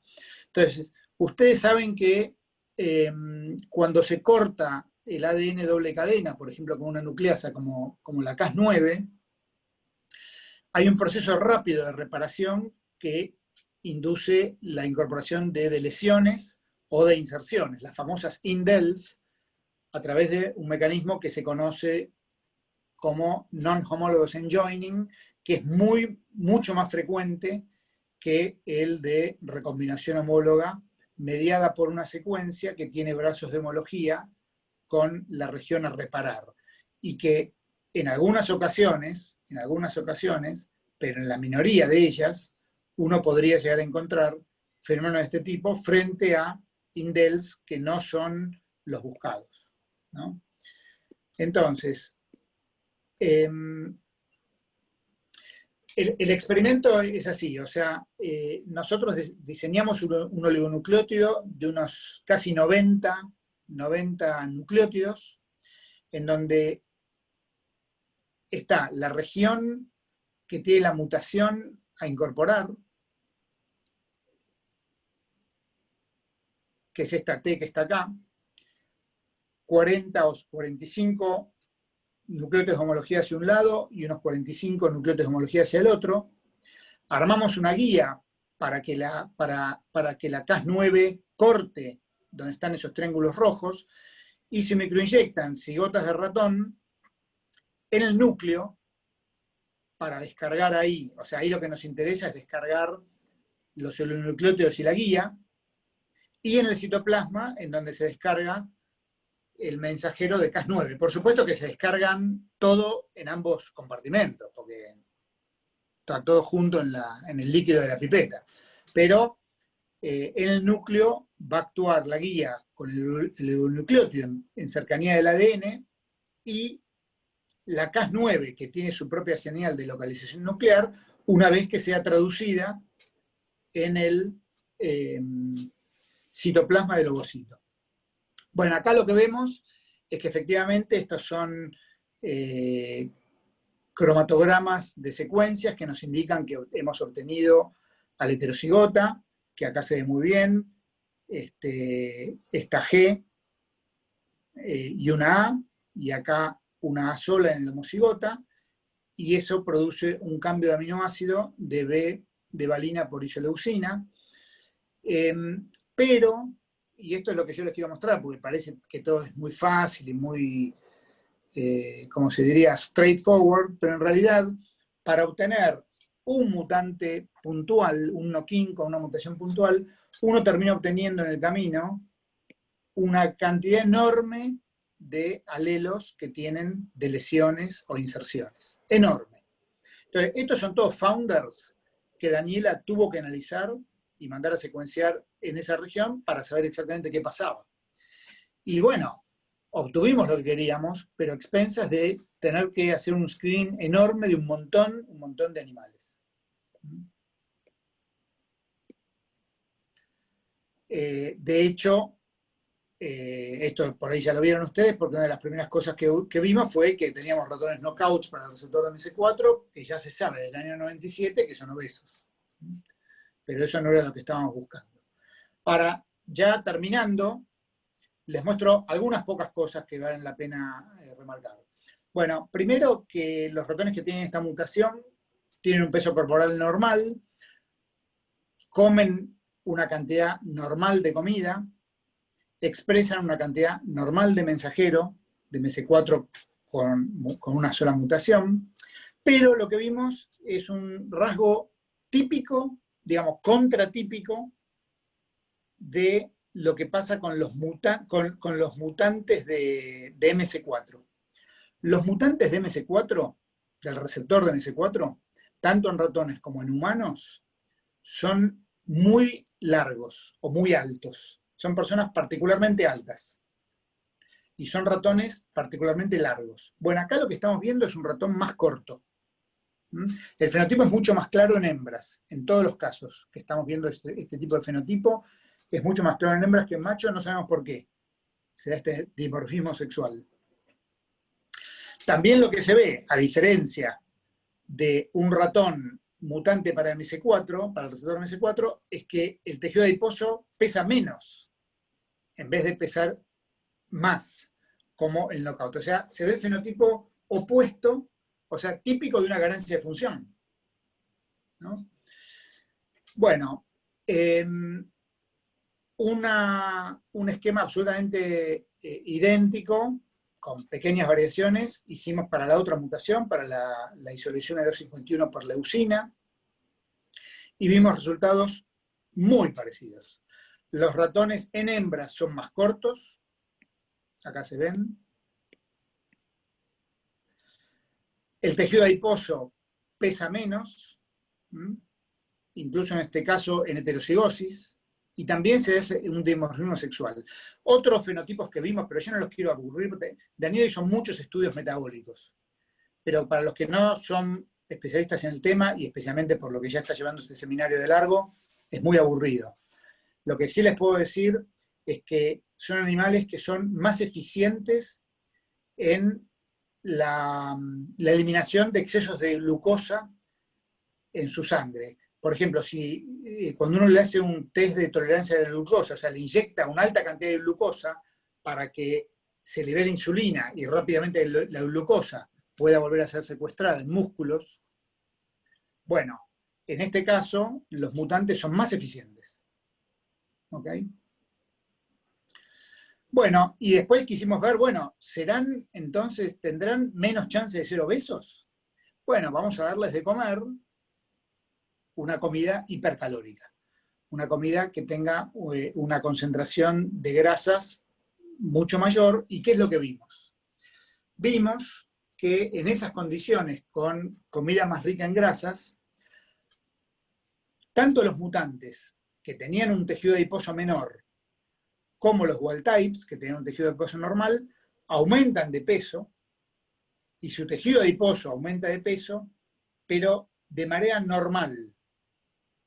O sea que es más importante, nosotros vimos en este estudio, que es mucho más importante el tipo de dieta que comen los ratones que el tipo de genética que puedan tener respecto de estar favorecidos a tener una menor adiposidad. Y esto es algo que en la literatura y en la práctica clínica y en la experiencia cotidiana se ve todo el tiempo. Uno puede tener una genética con mayor predisposición o con menor predisposición a ganar de peso. Pero el condicionamiento más importante de todos es inexorablemente, indudablemente, el tema de el tipo de comestible que uno come, también la cantidad, pero más importante que la cantidad, el tipo de alimento de comestible que uno come. Y eso me lleva a vincular directamente este paper que va a salir ahora este mes con lo que se está discutiendo esta semana en la Cámara de Diputados, entre otros temas que se están discutiendo en la Cámara de Diputados, y que ya tiene media sanción del Senado, casi por unanimidad. Hubo solamente 2 senadoras de Tucumán y una de Catamarca, o de La Rioja, no recuerdo exactamente, creo que de La Rioja, que votaron en contra.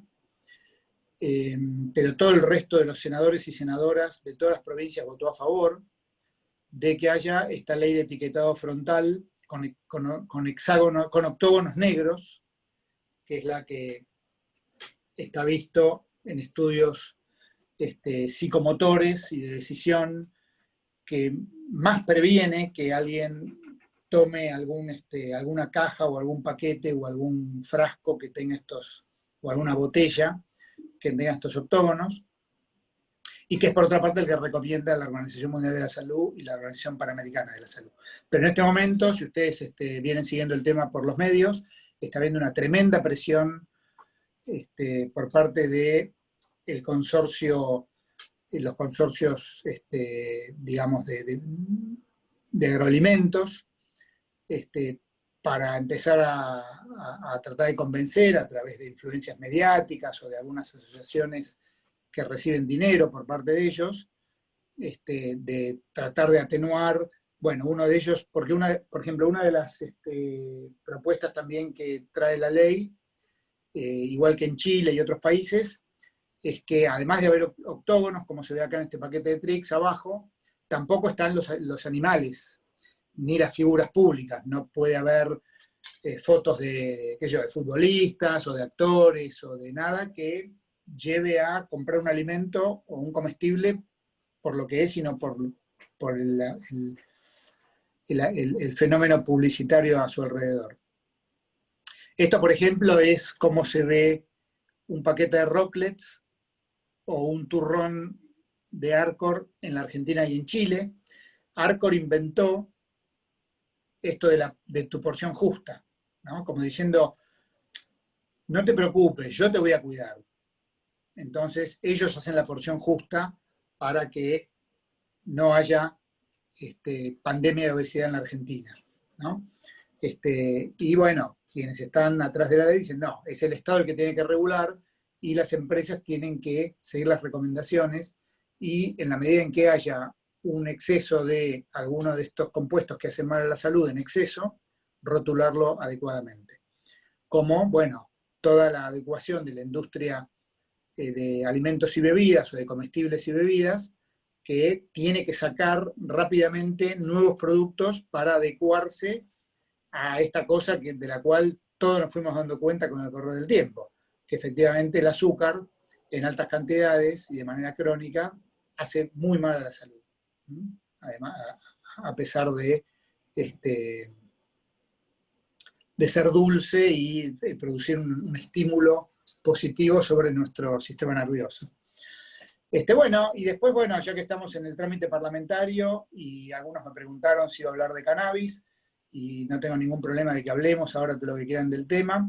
Ustedes saben que la semana pasada se produjeron dos hechos históricos. Por un lado, un cambio en la reglamentación de la ley 27350, sancionada en 2017, es una ley nacional. Se cambió una reglamentación muy restrictiva, básicamente prohibitiva, por una reglamentación muy abierta y muy democrática y muy permisiva para mucha accesibilidad al cannabis medicinal en todas sus formas. Y también algo parecido ocurrió en la legislatura porteña, a través de una presentación de un diputado radical que se llama Leandro Alperín. Bueno, pero no contento con eso, hay una ley integral mucho más moderna, mucho más potente y mucho menos, digamos, en un punto hipócrita, que la ley esta actual, la 27350, que es un proyecto de ley que se presentó hace más o menos un mes, para que tenga despacho. No sé si se va a tratar este año, está presentada, pero hay que ver si se trata este año, por ahí se trata en sesiones complementarias, en diciembre o en el verano, pero que ustedes pueden leer. Esta fue presentada por la diputada Carolina Gaillard, que venía trabajando en este tema hace muchos años, y que, digamos, nosotros con la Red Argentina de Cannabis Medicinal de CONICET trabajamos mucho con ella. Y bueno, esta ley tiene por objeto establecer un marco regulatorio integral para el acceso a todas las acciones necesarias para el desarrollo del cultivo, la producción, la comercialización, la importación y la exportación del cannabis, sus semillas, partes, resinas, etc. O sea, es una ley muy completa que apunta a la salud, se llama Regulación de Cannabis para la Salud, pero yo les quería mostrar a ustedes, porque es parte de mi trabajo, en los fundamentos de la ley dirigida al señor presidente de la Nación. Dice: este proyecto de ley propone un abordaje integral de la regulación de cannabis con fines medicinales, terapéuticos y paliativos, bla, bla, bla, bla. Y en sus fundamentos está la red de cannabis medicinal, y en particular los nombres de quienes la coordinamos, que son Silvia Kochen y mi nombre. Y en un punto me produjo cierta emoción ver que mi nombre y parte del trabajo que hacemos con una red de CONICET esté en un proyecto de ley que tiene tratamiento en este momento parlamentario, que va a tenerlo en las próximas semanas, ojalá, y que es una ley muy buena, en donde dice expresamente: quiero reconocer el trabajo y los aportes de la Red Argentina de Cannabis Medicinal del CONICET, coordinada por los doctores Kocher y Rubinstein, quienes en los últimos 4 años nuclearon investigadores científicos del CONICET, con miembros de organizaciones sociales y productivas, así como funcionarios de distintos organismos del Poder Ejecutivo, Legislativo y Judicial, para mejorar las condiciones de acceso y uso de cannabis para la salud y las investigaciones científicas en nuestro país.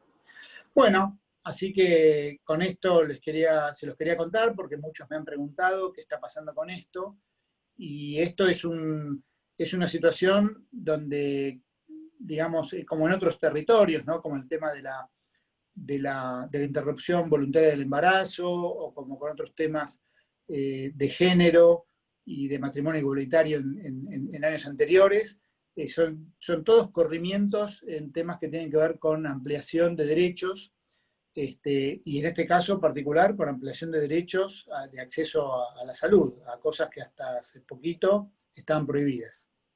Así que bueno, con esto cierro mostrando que, bueno, el trabajo que mostré hoy fundamentalmente es el trabajo de Daniela Rojo, de Clara Ael, y también trabajó con esto Daniela Orquera. Y bueno, siempre mi agradecimiento y mi amistad eterna a Malcolm, y en este caso distinguir la colaboración con Jessica Raingo del INVICE, y quienes siempre pagan nuestros salarios y financian nuestro trabajo y nuestras investigaciones y nuestros proyectos que se ven interrumpidos por fenómenos ajenos y que tenemos que retomar, espero, lo antes posible. Así que bueno, si quieren que conversemos de algo, yo tengo tiempo. ¿Qué hora es? Hola Marcelo, ¿me escuchás? Sí, sí, sí. ¿Qué tal? ¿Cómo te va? Muy bueno tu seminario, me encantó. Tengo una pequeña pregunta al respecto de cuando vos hiciste todos los primeros experimentos, ¿viste? Que decías que le dabas de comer ad libitum a los ratones, justamente en función de esto, la restricción externa, justo después hablaste de que dan la importancia de la dieta, ¿no? Pero yo quería saber si habías hecho con dieta restrictiva a esos ratones que eran obesos y que pesaban 3 veces lo que un ratón normal, ¿qué ocurría con su metabolismo si vos le dabas una dieta correcta? Bueno, tendría que ir un montón para atrás, pero vamos. A ver, espera. Bueno, te lo digo porque voy a tardar mucho. Sí, no importa, tal cual. Sí, te lo digo, mira. Bueno, dieta correcta, o sea, la dieta correcta O es la restringida, dieta que come, no sé. es la dieta que come un animal normal, ¿no es cierto? Exacto. Si es así, si uno le da la cantidad de comida que come un ratón normal a un ratón que no puede expresar POMC, o sea, que no tiene esa capacidad tónica inhibitoria que activa la saciedad, desde que empiezan a comer por sí mismos, o sea, después del destete, Sí, sí, sí. esos ratones no van a ser obesos. Claro, no van a ser obesos porque para ser obeso uno tiene que acumular una cantidad de energía mayor a la que incorporan normalmente. Y acá no lo hace. O sea que es un problema fundamentalmente de ingesta y no un problema de metabolismo, ¿no? Porque vos podés decir, bueno, pero por ahí con la misma cantidad de comida, si metaboliza menos, por ahí engorda, porque tiene menor gasto. Bueno, no. No. Ahora, ¿qué pasa cuando ya son obesos y vos ahí le das la cantidad normal de comida que come un ratón normal? Y ahí bajan un poco de peso, pero no tanto. Porque ahí los tipos son tremendamente eficientes desde el punto de vista metabólico y tienen una capacidad de gasto energético menor. Porque el cerebro de ellos está reaccionando como el de cualquier animal ante la falta de alimento en el ambiente. Y cuando nosotros tenemos falta de alimento en el ambiente por mucho tiempo, por ejemplo, ante un fenómeno estacional, porque de repente los animales saben que, qué sé yo, viene una inundación o cambió el clima y ahora vino el invierno y hay nevadas. Bueno, el animal pasa a un esquema que es exacerbado, por ejemplo, en una situación de hibernación, en donde ya el animal ahí se tira a tener un gasto metabólico mínimo, pero hay situaciones de gasto metabólico intermedio en donde hay una protección de esa poca alimentación, poca en relación a en relación a lo que el hipotálamo quiere defender, que es un peso corporal mayor, ¿no? Claro, claro, perfecto. Y te puedo hacer otra pregunta después, perdón. Que vos hablaste de estos enhancers. ¿Ustedes modificaron la distancia entre los enhancers? ¿Siempre se conserva, más allá de que sea una región muy estrictamente conservada en todas las especies? Además, ¿la distancia entre los enhancers está conservada? La distancia entre los enhancers no está tan finamente conservada. Por ejemplo, entre nosotros y los ratones, más o menos tenemos unas 2 kilobases entre los dos enhancers. Pero hay otros animales que tienen una distancia mayor. Pero no mucho mayor a 8, en general es menos de 10 kilobases. No, nosotros no las hemos separado. Es una pregunta, ¿no? ¿Hasta qué punto el sistema funcionaría de la misma manera cuando los componentes están muy alejados el uno del otro? No lo sabemos. Está bien, está bien. Bueno, buenísimo. Bueno, no sé si hay más preguntas, la verdad que muy, muy interesante.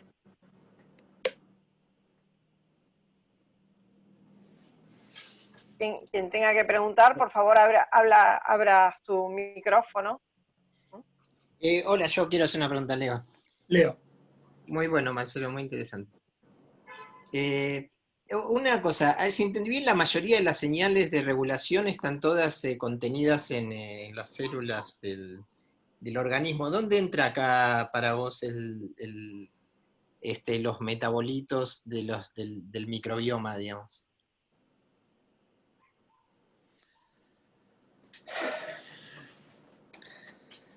Y no lo sé, yo creo que los estudios, hay estudios últimamente que están hablando más de las neuronas del tallo encefálico, que estarían recibiendo una inervación más clara por parte de señalización que proviene del tracto gastrointestinal, más que el arcuato. Parecería que el arcuato recibe más información de metabolitos de la sangre y el tallo de inervación de circuitos neuronales del tracto gastrointestinal, que a su vez reciben información cambiante de lo que está pasando con nutrientes o metabolitos en el tracto gastrointestinal. Pero yo creo que esa película recién empezó. A mí me parece que ahí va a haber mucho por explorar, por analizar. Me parece que la interacción con el microbioma es innegable, es muy importante desde el punto de vista cuantitativo, es determinante, pero ahí digamos, hay un elemento que los médicos, por ejemplo, todavía no, en la clínica médica, los nutricionistas no computan. O sea, los médicos, cuando vos hablas de los médicos te preguntan qué comes. Bueno, ¿cuánto comés? ¿Qué comés? Pero a nadie le importa saber qué absorbés. Porque una cosa es lo que vos comés, ¿no? Lo que está en el plato o en el paquete. Otra cosa es cómo tu microbioma, entre otros componentes, ¿no? Componentes físicos de las vellosidades y la química del estómago, del duodeno, de otras porciones del intestino, permiten absorber. O sea, ¿cuál es la cantidad de nutrientes que se absorben? ¿No? Por ejemplo, hay una... Ustedes recordarán que hace unos años estaba de moda para bajar de peso, o en realidad para no aumentarlo, el Orlistat. ¿Se acuerdan? Que era un inhibidor de la absorción de grasas a nivel intestinal. Que era una locura. Entonces, ¿qué te decían en la publicidad? Bueno, vos te vas a un asado, vos estás haciendo dieta, ¿no? Y de repente tenés una fiesta, un casamiento, un asado, una celebración, y no podés ser el mala onda, que va ahí y no come, y no participa del asado en Mendiolaza. Entonces, ¿qué haces? Te tomás un Orlistat y comés igual que todos los demás, no exponés tu situación de dieta, y después, claro, vas al baño y eliminás todo lo que los demás absorben y vos no, porque tenés ese inhibidor de absorción de grasas, ¿no? Y después, bueno, con un par de sopapas, solucionás el problema. Pero acá es clave entender qué es lo que se está absorbiendo. Es más difícil de hacer ese análisis, porque es más fácil investigar y analizar qué es lo que comes, pero qué es lo que absorbes está muy marcado y muy definido por la microbiota. Y ahí es donde vienen los experimentos de trasplante de microbiota, en donde lo que ahí se ve es que se están absorbiendo otras cosas y que inciden de otra manera en el metabolismo y en la cantidad de energía y en el tipo de energía que se incorpora a la circulación. Claro, yo me refería además no solamente a la capacidad de, digamos, enzimas que te permiten absorber determinados compuestos, sino también a señales que interactúan con él, no sé, con distintos órganos. Mira, hay muchos papers que muchos yo te los comparto, que dicen esto, lo otro, pero todavía para mí todavía no hay un consenso definido de qué es cuáles son los metabolitos fundamentales por la cual el microbioma se está conectando con el cerebro, ¿no? Y con ese con esa interrupción del tono inhibitorio, o con esa exacerbación del tono inhibitorio. Así que no lo sé. Está muy bueno.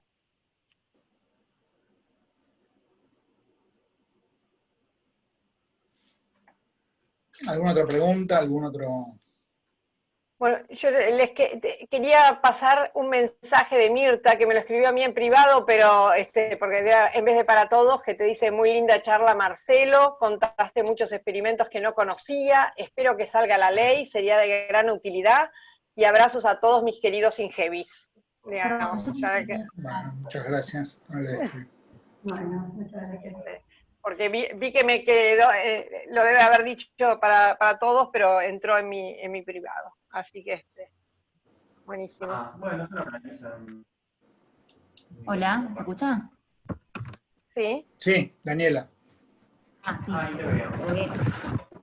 Me escucha otra persona. Yo tenía una consulta con medio de la mano de lo que habían preguntado recién. Todo esto igual lo leí en bibliografía no, digamos, no científica, no oficial. Con el tema de los tipos de metabolismos, yo había encontrado, no sé si lo voy a decir bien, pero algo así como que se puede separar en metabolismos ectomórficos, mesomórficos y endomórficos, ¿puede ser? No sé. No sé a qué te referís.